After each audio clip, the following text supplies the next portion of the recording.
Hello दोस्तों, नमस्कार। आज हम आपको बताने वाले प्रश्नावली 1A का प्रश्न नंबर 6।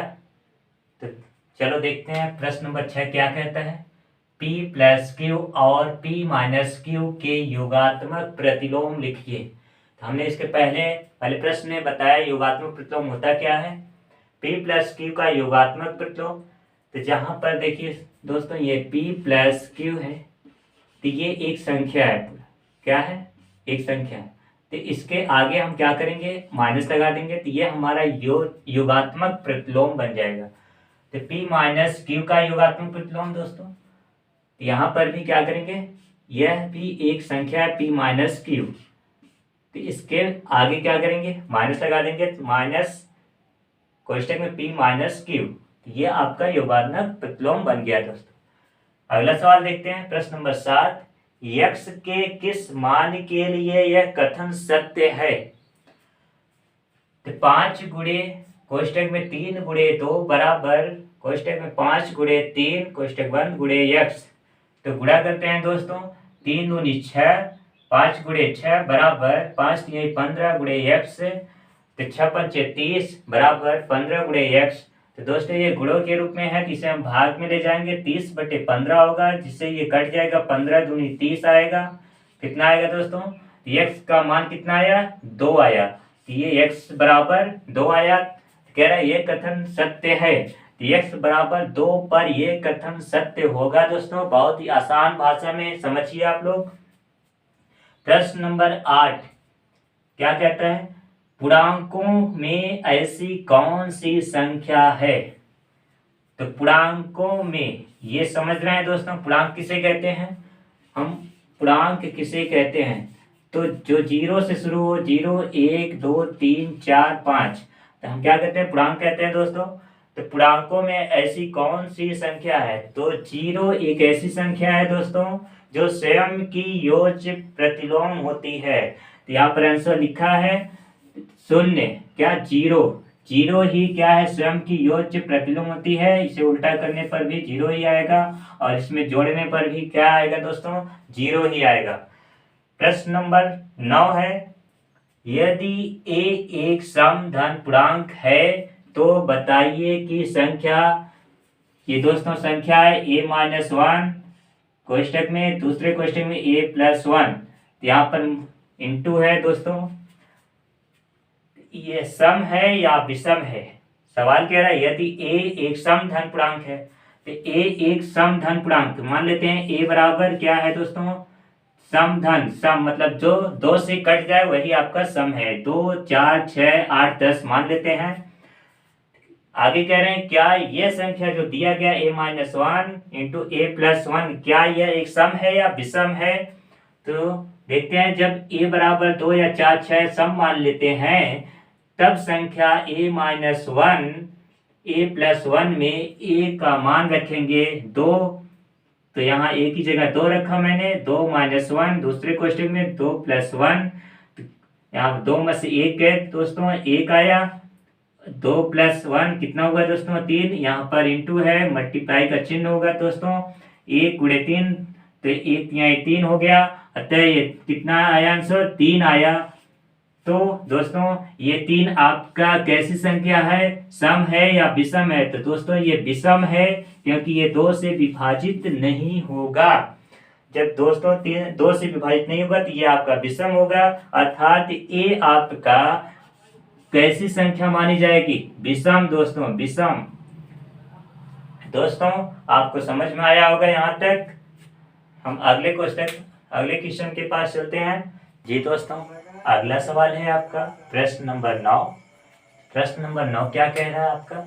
यदि a एक सम धन पूर्णांक है तो बताइए कि संख्या a-1 a+1 सम है या विषम है? तो दोस्तों यदि a एक सम धन पूर्णांक मान लिया गया है, तब a बराबर आपका 2, 4, 6, 8, 10, अर्थात a एक सम धन पूर्णांक है। तो जो संख्या 2 से कट जाए उसे हम सम संख्या कहते हैं। तो a बराबर, इसमें से मैंने लिख दिया 2 4 6 8 10 12 14 ऐसे निकलेगा। तो संख्या a-1 a+1 क्या सम है या विषम है? तो देखते हैं क्या होता है दोस्तों। a बराबर कोई संख्या ले लो, 2 ले लो या 4 ले लो या 6 ले लो। तो मैंने 2 लिया दोस्तों, तो यहाँ पर a की जगह पर मैंने 2 रखा, 2 - 1 एक कोष्टक में और 2 + 1 दूसरे कोष्टक में। तो दोस्तों अब 2 में से 1 है 1 और 2 + 1 3 हुआ दोस्तों। यहाँ पर मल्टीप्लाई है, तो 1 × 3 3 × 1 = 3। यहाँ पर 3 आया दोस्तों। 3 कैसी संख्या है? विषम संख्या है दोस्तों। कैसी संख्या? विषम संख्या है दोस्तों। इस तरह से यदि आपकी ये संख्या विषम आ रही तो हम कह सकते हैं कि a-1 a+1 एक विषम संख्या होगी। अगला प्रश्न देखते हैं दोस्तों। प्रश्न नंबर 10, संख्या रेखा पर 5 और 7 का योग लिखिए। योग मतलब दोस्तों जोड़ होता है। क्या होता है? जोड़। तो 5 और 7 का संख्या रेखा पर दर्शाना है दोस्तों। किस पर? संख्या। हमने एक रेखा खींचा, उस पर 5 और 7 का योग लेना है दोस्तों। तो एक रेखा खींचा जहां 0 से 0 1 2 3 4 5 6 7 8 9 10 इस तरह से रेखा पर हम दर्शा देते हैं। और फिर शुरू करते हैं 0 से लेकर 5 तक हमने पॉइंट लिया दोस्तों, देख रहे हैं। तो यहाँ से 0 1 2 3 4 5 कहाँ तक है दोस्तों? 5 तक है। फिर 0 से शुरू करते हैं कहाँ तक दोस्तों? 7 तक। 0 1 2 3 4 5 6 7, तो ये हुआ 7 तक दोस्तों। तो दोनों का योग कह रहा कितना होगा? 5 और 7 का योग दोस्तों 5 + 7 12 आएगा। इस तरह से आप संख्या रेखा पर दर्शा सकते हैं दोस्तों। जी हाँ दोस्तों, अगला प्रश्न है, प्रश्न नंबर 11 है आपका। निम्नलिखित कथनों में से कौन सा कथन सत्य अथवा असत्य है? तो देखिए प्रश्न नंबर 11 में पहला है ए आपका क्या कह रहा है? 2 धन अभाज्य पूर्णांकों का गुणन सदैव अभाज्य होता है। कह रहा सवाल कह रहा है कि दो धन अभाज्य क्या है? मान लो कोई 2 धन अभाज्य संख्या ले लो, जैसे मैंने ले लिया, कितना है? 2 धन अभाज्य लेना। दोस्तों पहले ये समझना अभाज्य किसे कहते हैं। मैंने बताया अभाज्य जो स्वयं से और एक से कटे उसे हम अभाज्य कहते हैं। तो ले लो, अभाज्य आपका 2 है और अभाज्य आपका 3 है। 2 धन अभाज्य पूर्णांकों का गुणन, तो गुणन मतलब दोनों के बीच में गुणा कर दो दोस्तों। सदैव अभाज्य होता है, तो गुणा करने पर कितना आएगा दोस्तों? 2 × 6 आएगा। कितना आएगा? 6 आएगा। अब ये जो 6 आया गुणा करने पर, क्या ये अभाज्य होता है? क्या सदैव होता है? मतलब कोई भी अभाज्य संख्या 2 ले लेते हैं, क्या वो सब आपका क्या है? अभाज्य होता है? तो दोस्तों नहीं होता है।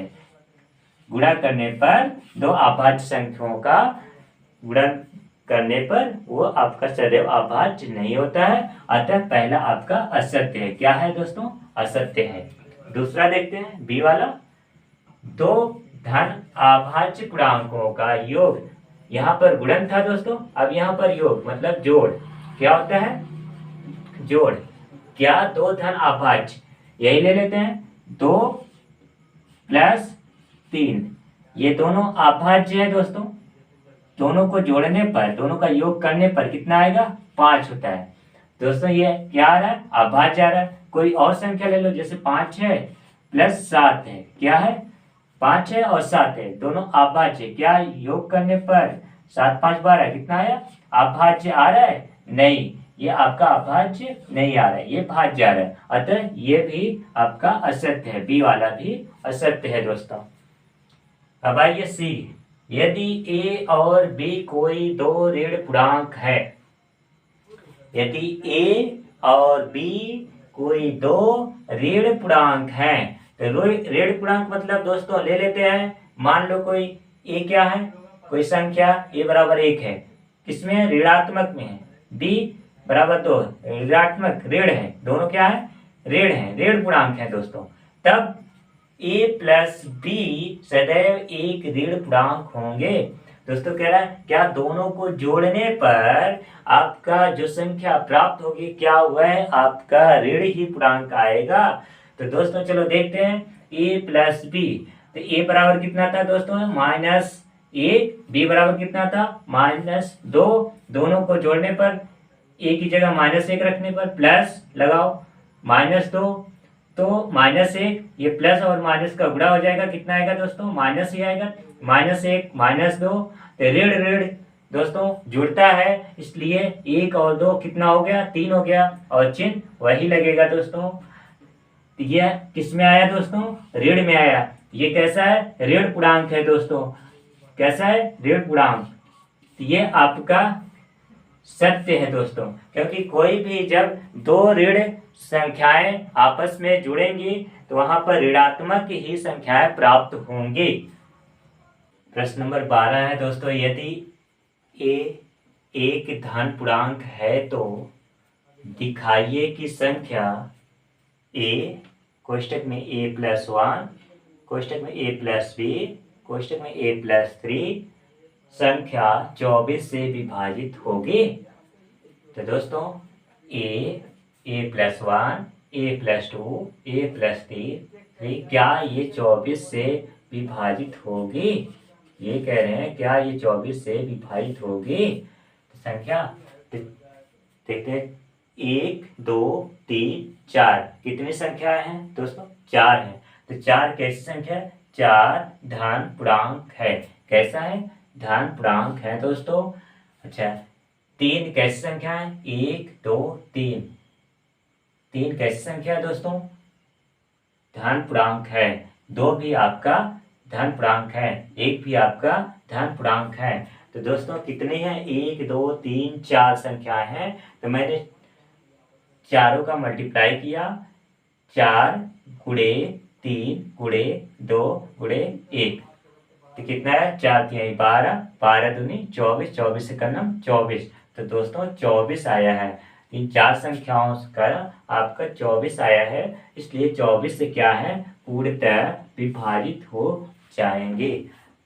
दोस्तों ये आपको समझ में आया होगा। जी हाँ दोस्तों, अगला सवाल है प्रश्न नंबर 13, यदि a एक सम धन पूर्णांक है और b विषम धन पूर्णांक है तो बताइए कि निम्नलिखित संख्याओं में कौन सी सम होगी। तो हमें दोस्तों a एक सम है, b भी एक विषम संख्या है, तो कौन सी संख्या सम होगी इसमें से दोस्तों हमें बताना है। ये 1 2 3 4 5 6, तो 6 में से कौन से आपका क्या है सम है विषम है, तो पूछा है सम कौन सी होगी। तो दोस्तों मान लेते हैं a एक सम धन पूर्णांक है, तो a बराबर आपका 2 4 6 8 10 12 14 इस तरह जाता रहेगा दोस्तों। b एक विषम धन पूर्णांक है, 1 3 5 7 9 11 दोस्तों इस तरह बढ़ता रहेगा। तो बताना है a² b² a+b a b a कोष्टक में a+1 b b+1 क्या सम है या विषम है।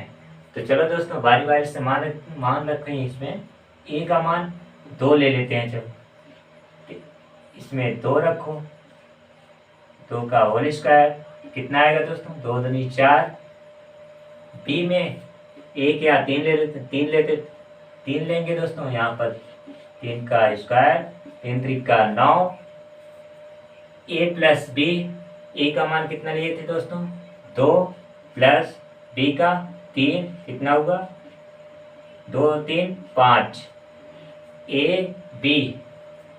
का मान कितना है दोस्तों 2, b का मान 3 कितना है 3 दूनी 6, a+1 दोस्तों a का मान कितना है 2 कोष्टक में 2 + 1 2 1 3 3 दूनी 6, b+1 b का मान दोस्तों 3 लिए थे 3 ले लो, 3 3 + 1 कितना आएगा 3 1 4 4 3 12, तो दोस्तों देखते हैं अब सम कौन सा है, विषम कौन सा है। ये आपका कैसा है, सम है। बी वाला बी स्क्वायर 9 आपका कैसा है, विषम है।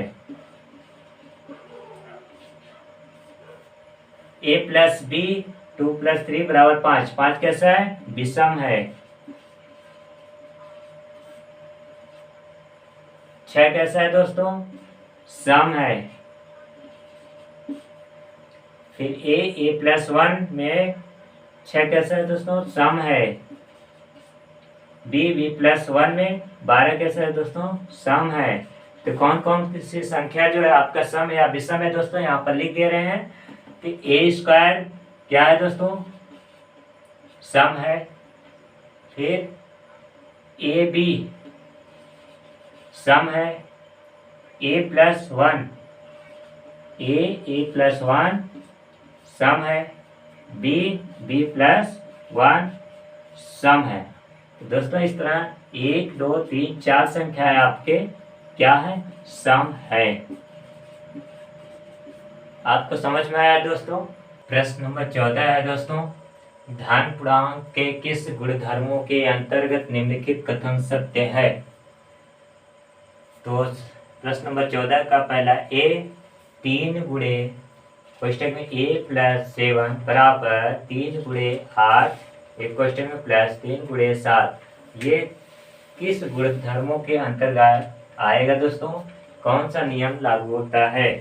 तो दोस्तों योग के गुणा के वितरण नियम, योग के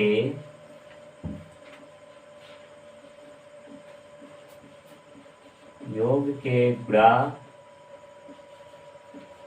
के वितरण नियम पर सत्य है। किस गुणधर्मों के अंतर्गत, योग के गुणा के वितरण नियम पर यह सत्य होगा दोस्तों। दूसरा बी वाला 3 प्लस क्वेश्चन में 5 प्लस 9 बराबर क्वेश्चन में 3 प्लस 5 प्लस 9, ये किस नियम पर या किस गुणधर्मों के अंतर्गत आएगा दोस्तों, किस कथन पर सत्य होगा। ये आपका योग साहचर्य नियम पर सत्य होगा। किस पर दोस्तों, योग साहचर्य नियम पर, योग साहचर्य नियम पर सत्य है। तीसरा है दोस्तों 3 गुणे 2 बराबर 2 गुणे 3, यहाँ पर देख रहे हैं 3 गुणे 2 है, इसके बाद ये क्रम बदल गया है 2 गुणे 3, ये किस गुणधर्मों के अंतर्गत आएगा दोस्तों, ये आपका क्रम विनिमय नियम पर। किस पर, क्रम विनिमय नियम,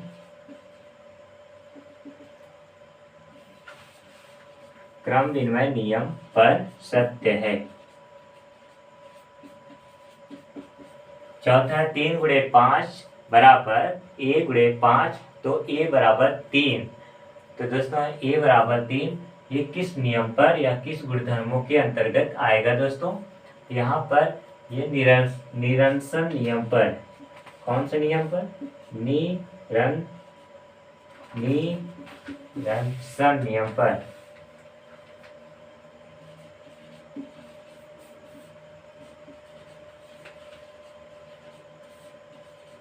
नियम पर सत्य है। तो अगला सवाल देखते हैं 15 नंबर, संख्या रेखा पर -5, -2, -0, 1, 2, 5 को दर्शाइए। तो सबसे पहले हम एक रेखा खींचते हैं, एक रेखा लेंगे दोस्तों।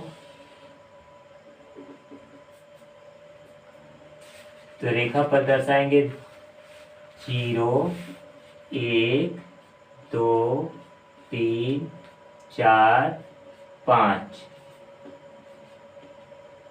क्या है दोस्तों, 0 से लेकर 5 तक।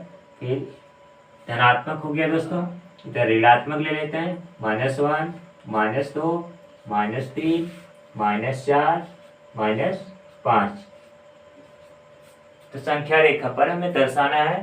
तो सबसे पहले देखेंगे -5, तो 0 से लेकर -5 यहाँ पर है दोस्तों, तो इसे हम दर्शा लेंगे, इसका नाम रख लेंगे A। -2 है दोस्तों, -2 B, फिर इसके बाद 0 आता है C। ऐसे नाम रखते चले जाएंगे दोस्तों। 1 का आएगा D, 2 है E, फिर +5 है यहाँ पर यह। तो इस तरह से संख्या रेखा पर दर्शा सकते हैं।